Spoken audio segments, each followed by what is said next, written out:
tester vite et massivement les personnes susceptibles de porter le virus. Un défi que tentent de relever les autorités pour tester plus de Marocains. Les laboratoires d'analyse mobile lancés par l'Institut national de la santé font plusieurs kilomètres par jour pour atteindre parfois les zones les plus reculées. Noa Bazir nous les fait découvrir dans ce reportage.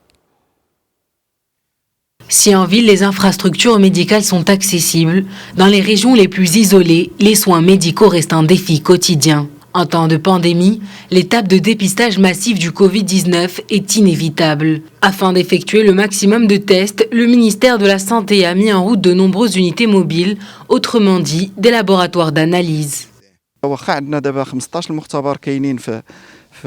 Même si nous avons déjà 15 laboratoires de dépistage au Maroc, certaines régions n'y ont pas facilement accès.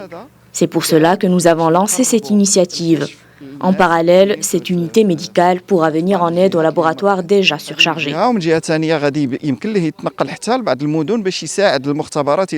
Un dépistage massif sera réalisable grâce à l'augmentation du nombre de laboratoires. Les unités mobiles vont accélérer le rythme du dépistage local et dans les zones éloignées susceptibles d'être affectées par la pandémie. Initialement, cette unité était utilisée par les ophtalmologues opérant des patients dans différentes régions du pays. Mais désormais, son utilité a été transformée en laboratoire médical pour lutter contre la pandémie. Une équipe scientifique de l'Institut national de la santé a réaménagé et équipé ces unités médicales en laboratoire d'analyse. Leur mise en service va de pair avec le nouveau plan du ministère de la Santé visant à réaliser 10 000 tests par jour. Nous avons réduit le temps nécessaire pour réaliser des analyses en passant de 5 heures à 3 heures en augmentant le nombre d'échantillons analysés à la fois. Au lieu de réaliser 300 tests, il est possible d'en réaliser 500.